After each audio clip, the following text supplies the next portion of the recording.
रेवंत रेड्डी को कांग्रेस ने मुख्यमंत्री बनाए जाने का ऐलान कर दिया है। रेवंत रेड्डी तेलंगाना के अगले मुख्यमंत्री होंगे। 7 दिसंबर को रेवंत रेड्डी सीएम पद की शपथ लेंगे, जिसकी तैयारियां तेज हो गई हैं।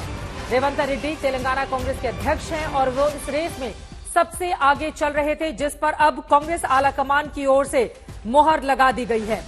आपको बताते चले, रेवंत रेड्डी का जन्म 1969 में अविभाजित आंध्र प्रदेश के महबूबनगर में हुआ था। रेड्डी ने अपने छात्र राजनीति की शुरुआत एबीवीपी से की थी। बाद में वो चंद्रबाबू नायडू की तेलुगु देशम पार्टी में शामिल हुए थे। 2009 में आंध्र की कोंडागल से टीडीपी के टिकट पर विधायक चुने गए। 2014 में तेलंगाना विधानसभा में फिर से सदन के नेता टीडीपी के चुने गए। 2017 में रेवंत रेड्डी कांग्रेस में शामिल हुए थे।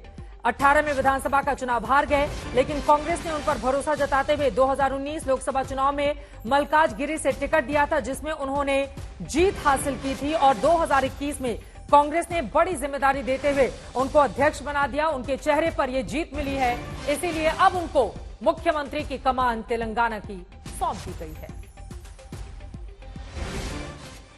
Mr. D.K. Shivakumar and Manikrao Dakre ji has given detailed report on their observation about the CLP meeting. After considering this report and with the discussion with the senior leadership, Honorable Congress President decided to go with Revanth Reddy, our PCC President, as the new CLP of Telangana Legislative Party.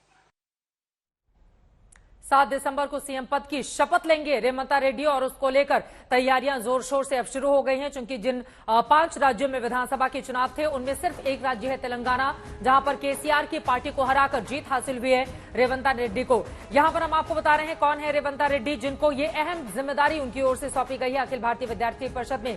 पहले वो थे, अपनी छात्र राजनीति की शुरुआत की TDP में, बाद में वो शामिल होते हैं। टीडीपी में अहम जिम्मेदारी भी रेवंत रेड्डी को दी जाती है। 2009 में टीडीपी से पहली बार वो विधायक चुने जाते हैं।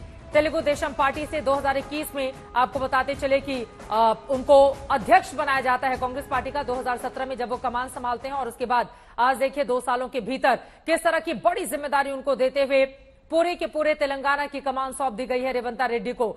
अमित भारद्वाज हमारे संवाददाता जुड़ चुके हैं ज्यादा जानकारी के साथ। अमित, तो तैयारियां शुरू हो चुकी हैं रेवंत रेड्डी को शपथ दिलाने की, और कौन कौन से लोग शपथ दे सकते हैं, क्या जानकारी निकलकर सामने आ रही है? चित्रा, देखिए, जहां तक तेलंगाना के शपथ समारोह की बात है तो एक बात स्पष्ट चल रही थी कि रेवंत रेड्डी ही मुख्यमंत्री के पद में सबसे आगे चल रहे हैं, उस रेस में सबसे आगे चल रहे हैं। और अब कांग्रेस की तरफ से आधिकारिक घोषणा कर दी गई है।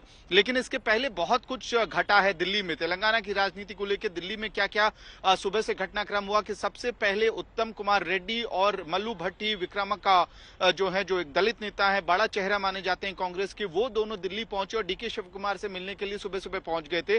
और इसके बाद डीके शिवकुमार मल्लिकार्जुन खड़गे जो कांग्रेस अध्यक्ष हैं उनके घर पे पहुंचे थे। बड़ी लंबी चौड़ी बैठक हुई, लेकिन सूत्रों के हवाले से एक खबर आ रही थी कि कांग्रेस आलाकमान किसी हड़बड़ी में नहीं है।